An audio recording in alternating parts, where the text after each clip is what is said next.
হচ্ছে যে এক ভাইয়ের আম্মা বিষ পান করে মারা গেছে, তার জন্য দোয়া করা যাবে কিনা? নবী করিম সাল্লাল্লাহু আলাইহি ওয়াসাল্লাম মুশরিক ছাড়া যে কোনো পাপীর জন্য দোয়া করার অনুমতি দিয়েছেন।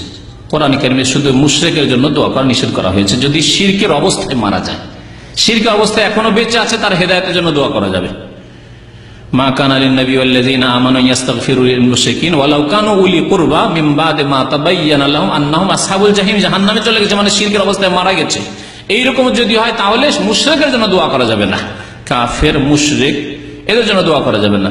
বাকি যে কোনো পাপীর জন্য দোয়া করা যাবে, কারণ তাদের মধ্যে ফাসিকি গুনাহ রয়েছে। আল্লাহ পাক গফুরুর রহিম, ইন্নাল্লাহা লা ইয়াগফিরু আন ইউশরাকা বিহি ওয়া ইয়াগফিরু মা দুনা যালিকা লিমান ইয়াশা। আল্লাহ পাক শিরকের গুনাহ মাফ করবেন না, শিরক ছাড়া যে কোনো গুনাহ আল্লাহ যাকে চান মাফ করতে পারেন।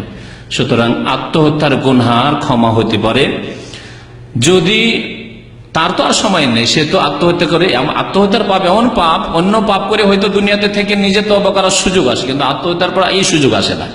আত্মহত্যার বক্তব্যে আমি গত বছরই আলোচনা করেছি একটা পয়েন্ট, অন্যান্য পাপ চুরি করেও হয়তো একটা সুযোগ আছে, আল্লাহ মাফ করে দাও।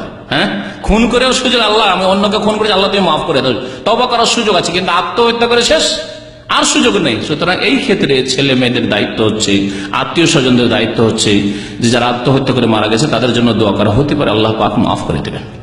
একটি হাদিস রয়েছে মুসনাদ আহমদে, হাদিসটি মনে পড়ে গেল এই মাতা পিতার সেবার ক্ষেত্রে, যে কবরের জীবনে অনেক সময় দেখা যায় আযাব হালকা হয়ে যাচ্ছে, তখন ওই মাইয়াত জিজ্ঞাসা করে, মাইয়াতের রূহ জিজ্ঞাসা করে আল্লাহ পাকে ফেরেশতাদেরকে যে আমার আযাব কি করে হালকা হইলো, এত আযাব হচ্ছিল আমাকে, হালকা কি করে হইলো? তখন ফেরেশতারা বলে যে তোমার ছেলে মেয়ে বা তোমার আত্মীয় স্বজনরা তোমার জন্য দোয়া করেছে, ইস্তেগফার করেছে, সেই জন্য আল্লাহ তোমার গুনাহ মাফ করে দিয়েছে। তাহলে আত্মহত্যা করে যারা মারা গেছে তাদের ছেলে মেয়ে আত্মীয় স্বজন যদি দোয়া করে তো আল্লাহ পাক গুনাহ খাতা মাফ করে দিতে পারেন। জি।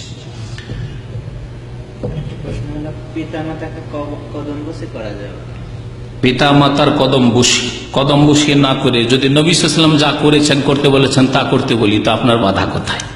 এত কেন পীড়াপিড়ি? মুশকিলটা এটি। নবী করিম সাল্লাল্লাহু আলাইহি ওয়াসাল্লাম শিখিয়েছেন সালাম, আসসালামু আলাইকুম ওয়া রাহমাতুল্লাহি ওয়া বারাকাতুহু। নবী সাল্লাল্লাহু আলাইহি ওয়াসাল্লাম শিখিয়েছেন মুসাফাহা, হাতে হাত মিলিয়ে।